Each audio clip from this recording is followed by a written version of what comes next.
Hello friends, welcome to gardening with Ayan. আজকে চলে এসেছি আবার একটা নতুন ভিডিও নিয়ে। বন্ধুরা, প্রত্যেকটা গাছ তোমরা দেখতে পাচ্ছ দারুণ সুন্দর রুট বেরিয়েছে 20 দিনে। ঠিক আছে, তো এই চারাগুলো আমি কিভাবে বানালাম সেটা নিয়ে আজকে বিস্তারিত ভিডিও। আমি আরও কিছু বোগেনভেলিয়ার ডাল সংগ্রহ করেছি। বেশিরভাগ বোগেনভেলিয়া কিন্তু ডাল থেকেই সহজে চারা করা যায়। কিছু কিছু ভ্যারাইটি যেমন কিছু থাইল্যান্ডের ভ্যারাইটি বা কিছু একটু এক্সোটিক যে ভ্যারাইটিগুলো হয় সেগুলোর গ্রাফটিং করতে হয়।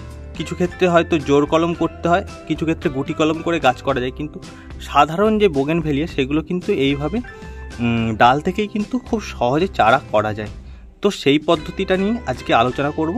তো চলো পুরো ভিডিওটা তোমরা দেখতে থাকো। বন্ধুরা, যে জিনিসগুলো এই চারা তৈরি করার জন্য দরকার সেটা অবশ্যই কিছু বোগেনভেলিয়ার ডাল। দেখতে পাচ্ছ এই ডালগুলো, এগুলো কিন্তু আমি আমার যে পুরনো গাছ রয়েছে এই সমস্ত গাছ থেকে, এই যে বোগেনভেলিয়ার গাছগুলো রয়েছে এখান থেকে আমি ডালগুলো সংগ্রহ করেছিলাম। অ্যাকচুয়ালি এই গাছগুলোকে কাটিং করার উদ্দেশ্যেই ডালগুলো কাটা হয়েছিল এবং সেখান থেকে এই ডালগুলো আমার কিন্তু সংগ্রহ হয়েছে, যেগুলো আমি যার মধ্যে বিশেষ বিশেষ কিছু ডাল আমি কিন্তু সংগ্রহ করে রেখে দিয়েছি। এই হচ্ছে সেই ডালগুলো। এই হলো একটা ডাল লাগবে।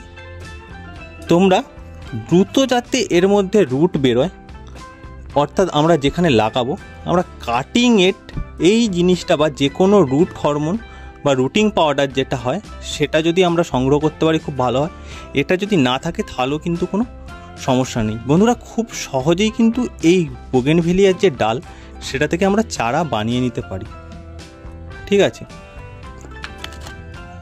কিছুটা বালি ধুয়ে নিয়েছি আমরা এবং একটা এরকম চালি টবে সেই বালিটাকে আমরা রেখে দিয়েছি, প্লেন করে একটা লেবেল করে রেখে দিয়েছি। ঠিক আছে, তো এইখানে এই বালিতেই আমরা চারাগুলোকে বসাবো।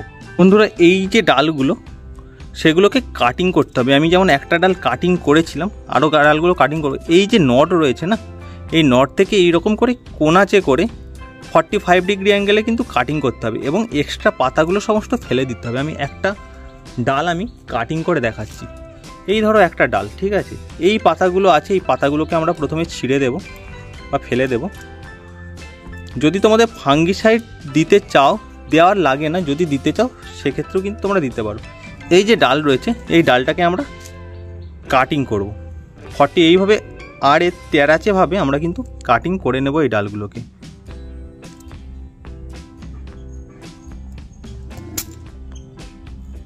একবারে যদি না হয় দুবারেও কিন্তু কাটিং, দেখো এইভাবে একটু কোণ করে কাটিং করতে হবে। এই যে নটের ঠিক নিচ থেকে।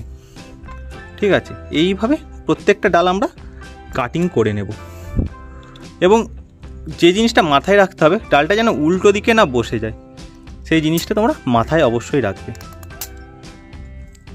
এইভাবে ডালগুলোকে আমরা একটা একটা করে কাটিং করে নেব প্রতিটা ডাল।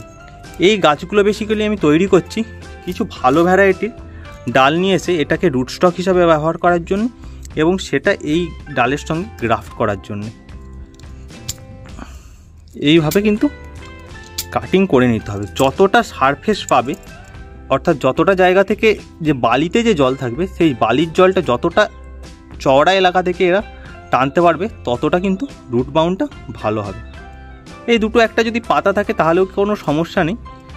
যখন দেখা যাবে যে শেকড় বেরোতে শুরু করছে এই ডালগুলো থেকে কিন্তু ছোট ছোট ছোট ছোট পাতা বের হতে শুরু করবে। তো প্রতিটা ডালই আমরা এইভাবে কাটিং করে নেব।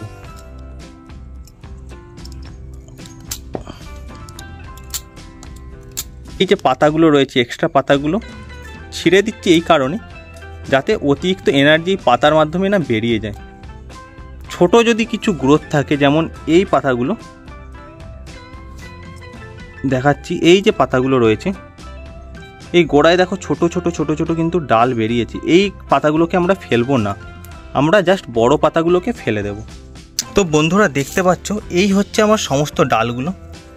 ঠিক আছে, এরপর এই মিডিয়াটায় বসাবো। তার আগে একটা আমরা কাজ করে নেব।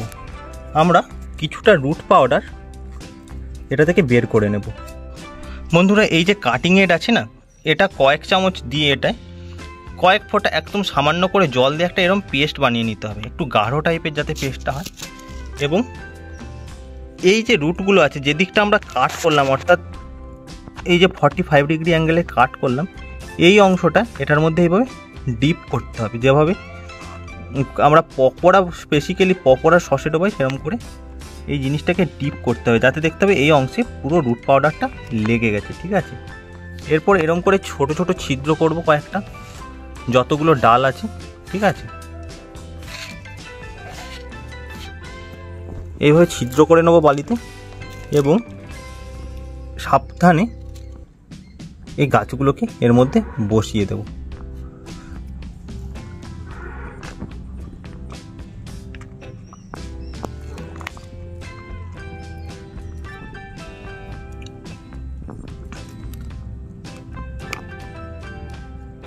পুরো যাতে রুট পাউডারটা এই গোড়াটায় লেগে থাকে সেই জিনিসটা নিশ্চিন্ত হতে হবে।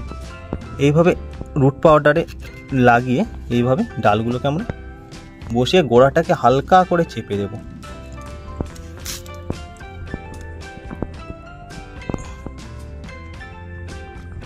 রুট পাউডার যদি না থাকে সেক্ষেত্রে আমরা অ্যালোভেরার জেলও কিন্তু ব্যবহার করতে পারি। অ্যালোভেরা গাছের যে ডাল, যে পাতাগুলো হয়, মোটা মোটা পাতাগুলো কাটার পর যেটা জেলটা বেরোয়, সেই জেল ব্যবহার করেও কিন্তু আমরা এই রুট পাউডারের কাজটা করতে পারি, তাতেও কিন্তু খুব ভালো কাজ হয়। প্রত্যেকটা ক্ষেত্রে আমরা একইভাবে আমরা গাছগুলোকে বসাবো, দিয়ে বালিটাকে শক্ত করে চেপে দিতে হবে যাতে উল্টে না যায় ডালগুলো। আস্তে আস্তে এইভাবে আমরা প্রত্যেকটা ডাল এতে বসিয়ে দেব।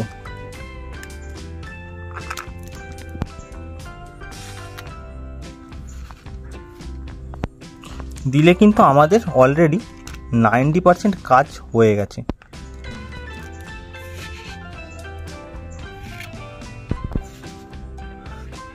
বন্ধুরা, এরপর আমরা এরকম একটা প্লাস্টিক নেব, প্লাস্টিক দিয়ে এই পুরো জিনিসটাকে ঢেকে দেবো। কেন ঢেকে দেবো সেটা আমি বলছি।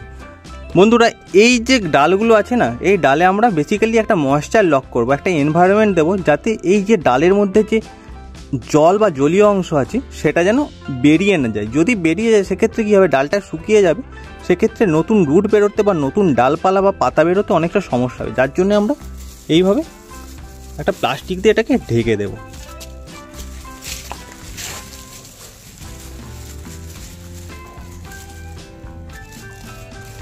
প্লাস্টিক দিয়ে ঢাকার সময় খেয়াল রাখতে হবে যাতে ডালগুলো নড়ে না যায় বা ডিসপ্লেস না হয়ে যায়। এইভাবে সুন্দরভাবে ঢেকে দেব এবং এরপর এই যে ঢেকে দিলাম, এতে কিন্তু অনেকটা ময়েশ্চারটা লক হয়ে যাবে। ঠিক আছে, এবং এই যে বালিটা যখনই শুকিয়ে যাবে আমরা অল্প অল্প অল্প অল্প করে জল দেব। তো এইভাবেই আমরা যদি করি তাহলে খুব সহজে কিন্তু এরকম সহজ চারা গাছগুলো আমরা বানিয়ে নিতে পারবো বাড়িতে বসি। যেগুলো 30, 40, 50 টাকা বা 100 টাকা দাম পড়ে, সেই দামটা কিন্তু আমাদের বেঁচে যাবে। একটা চারা গাছ বানিয়ে যদি, একটা গাছ থেকে চারা গাছ বানিয়ে যদি আমরা নিজেদের বাগানের জন্য লাগাতে পারি বা কাউকে দিতে পারি, সেক্ষেত্রে কিন্তু আমাদের খুশির পরিমাণটা অনেকটা বেড়ে যায়। তো বন্ধুরা, এই ছিল আজকের ভিডিওটা কেমন লাগলো তোমরা জানিও। যদি ভালো লেগে থাকে তাহলে লাইক, কমেন্ট, শেয়ার এবং সাবস্ক্রাইব করতে ভুলো না। দেখা হচ্ছে আবার একদিন নতুন কোনো ভিডিও নিয়ে, ততক্ষণের জন্য বাই।